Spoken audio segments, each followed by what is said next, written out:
Mais ceux qui se confient en l'Éternel renouvellent leur force. Ils prennent le vol comme les aigles. Bonjour bien-aimés, c'est l'heure de la prière et de la repentance en ce jeudi 10 juillet 2025. Seigneur bienveillant, bien-aimés, prions ensemble. Seigneur bienveillant, au cœur de cette journée que tu me donnes, je fais une pause pour me tourner vers toi. Merci pour ta présence fidèle depuis ce matin, pour chaque souffle, chaque souris, chaque défi traversé. Je te confie ce que j'ai déjà vécu, les paroles prononcées, les actions menées, les émotions ressenties. Purifie ce qui a pu être égoïste, redresse ce qui s'est égaré, fortifie ce qui est bon. Seigneur, régénère mon énergie, renouvelle ma joie. Garçon, ma langue, pour qu'elle parle avec douceur. Mes mains pour qu'elles apportent à autrui, mes pensées pour qu'elles demeure sage, renouvelle ma foi si elle chancelle et fortifie ma confiance en toi face aux imprévus. Ta parole déclare dans le livre d'Ésaïe chapitre 40 verset 31. Mais ceux qui se confient en l'Éternel renouvellent leur force, ils prennent le vol comme les aigles. Même à mi-journée, Dieu est là pour reposer ton âme et ranimer ton cœur. Sa grâce cible les moments de fatigue et les remplace par sa puissance. Je déclare que la seconde partie de ma journée est sous ta bénédiction. Je choisis de poursuivre avec espérance, avec paix, avec persuasion. Je suis soutenu par ta force et ma vie reflète ton amour. Seigneur, fais de cet après-midi une offrande douce à tes yeux. Accorde-moi la clarté, la patience et la bienveillance. Même face aux défis, je choisis de te suivre. Au nom de Jésus-Christ, j'ai ainsi prié. Amen. Bien-aimé, que Dieu vous bénisse abondamment. Retenons que le sacrifice ouvre des portes, qu'il n'y a rien dans cette vie qu'on peut obtenir qui soit précieux sans sacrifice, sans sacrifier son temps, sans sacrifier, sans être par exemple, sans s'abstenir, bien-aimé. Tu te rends compte que si tu vois une femme par exemple, tu l'aimes, elle peut être la femme d'autrui. Donc il faut t'abstenir, bien-aimé. L'abstinence est importante dans plusieurs choses dans ce monde, bien-aimé.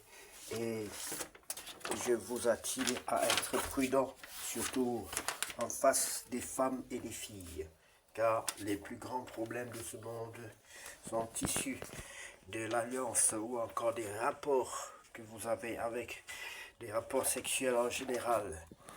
Parce qu'à travers les rapports sexuels, il y a des enfants qui viennent au monde, il y a des alliances presque éternelles qui sont tissées. Bien-aimé, que Dieu vous bénisse. Si tu sais, bien-aimé, que tu n'as pas encore reçu le Seigneur Jésus-Christ dans ta vie comme ton sauveur personnel, je vais t'inviter à prendre une position honorable qui honore ton Dieu, bien-aimé. Tu vas répéter cette prière après moi. Seigneur Jésus-Christ, je reconnais que je suis un pécheur. Seigneur Jésus-Christ, je reconnais que je suis un pécheur. Je t'invite dans ma vie comme mon sauveur personnel et mon Seigneur. Je t'invite dans ma vie comme mon sauveur personnel et mon Seigneur. Prends le plein contrôle de ma vie. Prends le plein contrôle de ma vie. Sans toi, je ne suis rien, je ne peux rien faire sans toi. Sans toi, je ne suis rien, je ne peux rien faire sans toi, Seigneur. Pardonne-moi, pardonne les péchés que j'ai commis depuis que j'existe. Pardonne-moi, Seigneur, et donne le sens, donne un bon sens à ma vie. Lave-moi par le sang de l'agneau. Lave-moi par le sang de l'agneau. Je t'en supplie. Au nom de Jésus-Christ de Nazareth, baptise-moi et remplis-moi de ton Esprit Saint. Au nom de Jésus-Christ de Nazareth, j'ai ainsi prié. Amen. Bien-aimé, que Dieu te bénisse si tu te repentis d'un cœur sincère. Sache que l'Éternel est désormais ton Dieu et que ta vie ne sera plus jamais la même. Nous allons sans plus tarder, bien-aimé, lire la parole de Dieu dans le livre de 1 Roi, chapitre 2. Ultime instruction de David à Salomon, sa mort. David approchait du moment de sa mort et il donna ses ordres à Salomon, son fils, en disant: je m'en vais par le chemin de toute la terre, fortifie-toi et sois un homme. Observe les commandements de l'Éternel ton Dieu en marchant dans ses voies et en gardant ses lois, ses ordonnances, ses jugements et ses préceptes, selon ce qui est écrit dans la loi de Moïse, afin que tu réussisses dans tout ce que tu feras et partout où tu te tourneras, et afin que l'Éternel accomplisse cette parole qu'il a prononcée sur moi. Si tes fils prennent garde à leur voie en marchant avec fidélité devant moi, de tout leur cœur et de toute leur âme, tu ne manqueras jamais d'un successeur sur le trône d'Israël. Tu sais ce que m'a fait Joab, fils de Tserouja, ce qu'il a fait à deux chefs de l'armée d'Israël, à Abner, fils de Ner, et à Amasa, fils de Jéter. Il les a tués, il a versé pendant la paix le sang de la guerre, et il a mis le sang de la guerre sur la ceinture qu'il avait au rein et sur les chaussures qu'il avait aux pieds. Tu agiras selon ta sagesse et tu ne laisseras pas ses cheveux blancs descendre en paix dans le séjour des morts. Tu traiteras avec bienveillance les fils de Barzillai, le Galardite, et ils seront de ceux qui se nourrissent à ta table, car ils ont agi de la même manière à mon égard en venant au devant de moi, lorsque je fuyais Absalom, ton frère. Voici, tu as près de toi Shimei, fils de Guéra, Benjamite de Bachorim. Il a prononcé contre moi des malédictions violentes le jour où j'allais à Mahanaïm, mais il descendit à ma rencontre vers le Jourdain, et je lui jurai par l'Éternel en disant: je ne te ferai point mourir par l'épée. Maintenant tu ne le laisseras pas puni, car tu es un homme sage et tu sais comment tu dois le traiter. Tu feras descendre ensanglantés ses cheveux blancs dans le séjour des morts. David se coucha avec ses pères et il fut enterré dans la ville de David. Le temps que David régna sur Israël fut de 40 ans, et à Hébron il régna 7 ans, et à Jérusalem il régna 33 ans. Salomon s'assit sur le trône de David son père, et son règne fut très affermi. Première décision du roi Salomon. Adonijah, fils de Hadith, alla vers Bathsheba, mère de Salomon. Elle lui dit: viens-tu dans des intentions paisibles? Il répondit: oui. Et il ajouta: j'ai un mot à te dire. Elle dit: parle. Et il dit: tu sais que la royauté m'appartenait et que tout Israël portait ses regards sur moi pour me faire régner. Mais la royauté a tourné et elle est échue à mon frère parce que l'Éternel la lui a donnée. Maintenant, je te demande une chose, ne me la refuse pas. Elle lui répondit: parle. Et il dit: je te prie, ô roi Salomon, car il ne te le refusera pas, qu'il me donne pour femme Abisha, la Sulamite. Bathsheba dit: bien, je parlerai pour toi au roi. Bathsheba se rendit auprès du roi Salomon pour lui parler en faveur d'Adonijah. Le roi se leva pour aller à sa rencontre. Il se prosterna devant elle et il s'assit sur son trône, en plaça un siège pour la mère du roi. Et elle s'assit à sa droite. Puis elle dit: j'ai une petite demande à te faire, ne me la refuse pas. Et le roi lui dit: demande ma mère, car je ne te refuserai pas. Oh, elle dit: qu'Abisha, la Sunamite, soit donnée pour femme à Adonija ton frère. Le roi Salomon répondit à sa mère, pourquoi demandes-tu Abisha, la Sunamite, pour Adonija? Demande donc la royauté pour lui, car il est mon frère aîné pour lui, pour le sacrificateur Abiatar et pour Joab, fils de Thérouja.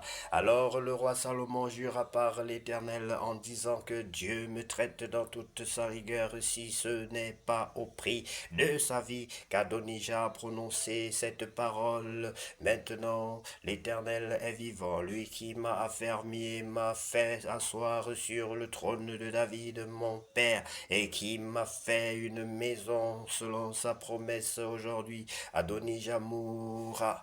Et le roi Salomon n'est-ce pas, envoya Benaja, fils de Jéhojada, qui le frappa et Adonija mourut. Le roi dit ensuite au sacrificateur Abiatar, va-t'en à Nathoth dans les terres, car tu mérites la mort. Mais je ne te ferai pas mourir aujourd'hui parce que tu as porté l'arche du Seigneur, l'Éternel, devant David, mon père, et parce que tu as eu part à toutes les souffrances de mon père. Ainsi Salomon dépouilla Abiatar de ses fonctions de sacrificateur de l'Éternel afin d'accomplir la parole que l'Éternel avait prononcée sur la maison d'Élie à Silo. Le bruit en parvint à Joab qui avait suivi le parti d'Adonija, quoiqu'il n'ait pas suivi le parti d'Absalom. Et Joab se réfugia vers la tente bien-aimée. Pour mieux comprendre donc ces histoires, il faut la lire et la relire peut-être doucement. Si vous n'avez jamais lu, nous on lit un peu, on parcourt parce que ce sont des passages que nous avons lus plusieurs fois et nous sortons toujours de là avec des réponses à nos questions, avec pas mal de choses qu'on apprend parce qu'on peut lire la parole de Dieu autant de fois que possible et on apprend toujours quelque chose de nouveau.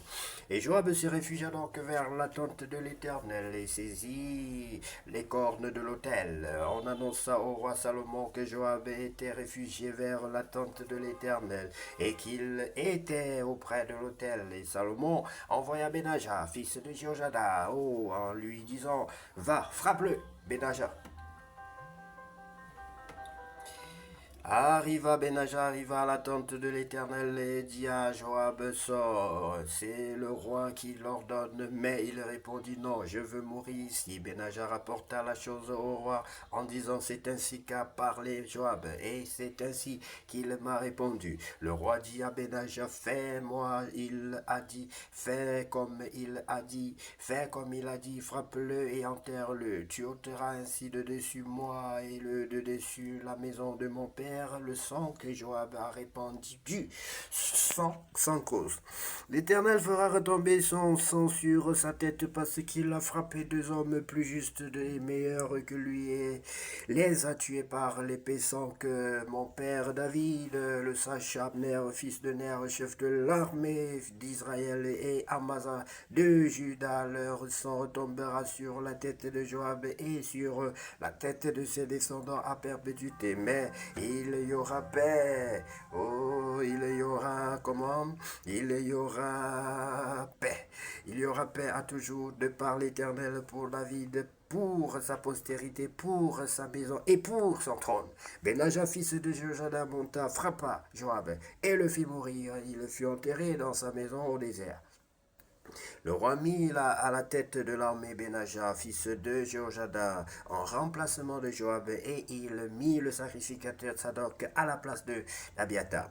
Le roi fit appeler Shimei et lui dit, bâtis-toi une maison à Jérusalem, tu y demeureras et tu n'en sortiras point pour aller de côté ou d'autre. Sache bien que tu mourras le jour où tu sortiras et passeras le torrent de Cédron. Ton sang sera sur ta tête. Shimei répondit au roi, roi. C'est bien, ton serviteur fera ce que dit mon Seigneur et le roi. Et Chiméi demeura longtemps à Jérusalem. Au bout de 3 ans, il arriva que 2 serviteurs de Chiméi s'enfuirent chez Achish, fils de Maca, roi de Gath. On le rapporta à Chiméi en disant, voici tes serviteurs sont à Gath. Chiméi se leva, cela son âne et s'en alla à Gath, chez Achish, pour rechercher ses serviteurs. Chiméi donc s'en alla et il ramena de Gath ses serviteurs. On informa Salomon que Chiméi était allé de Jérusalem à Gath et qu'il était de retour. Le roi fit appeler Chiméi et lui dit, ne t'avais-je pas fait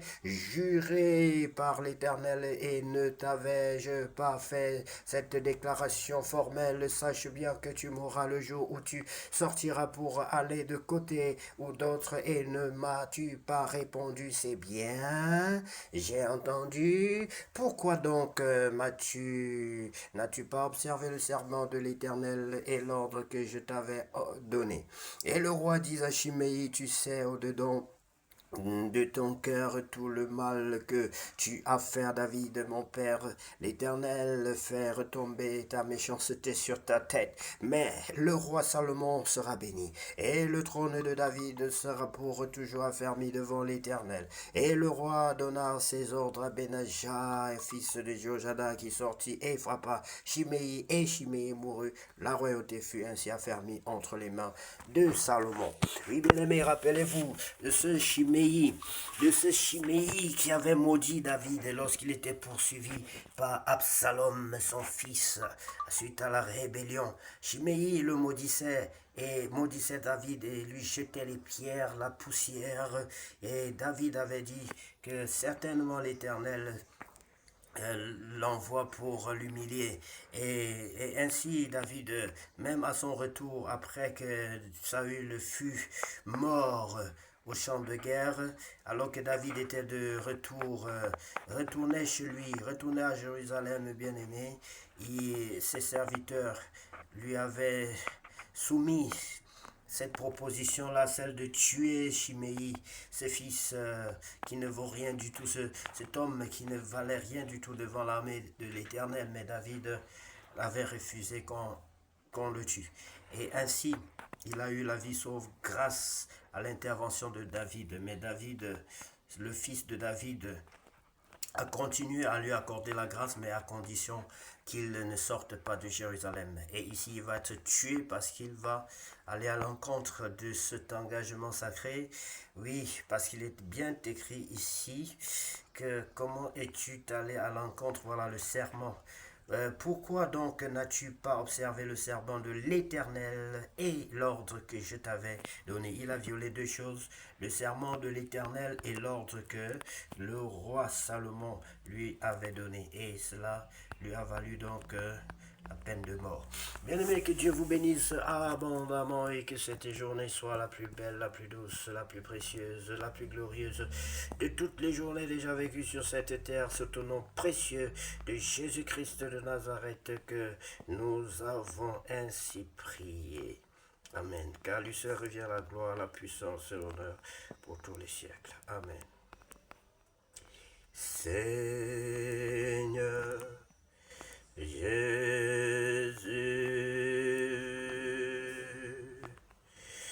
que la gloire te revienne, que la gloire te revienne.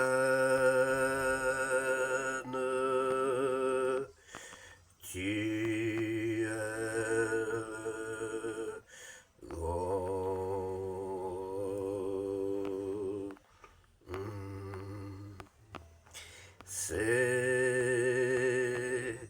Seigneur Jésus,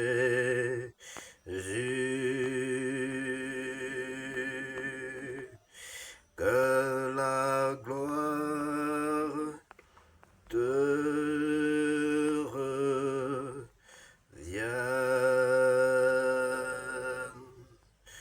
que la gloire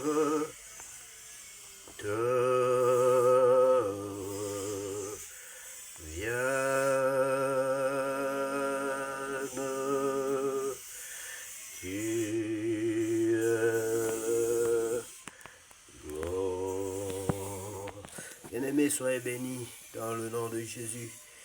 Que cet après-midi soit le plus glorieux de tous les après-midi à passer sur cette terre. Au nom précieux de Jésus, nous avons ainsi prié. Amen.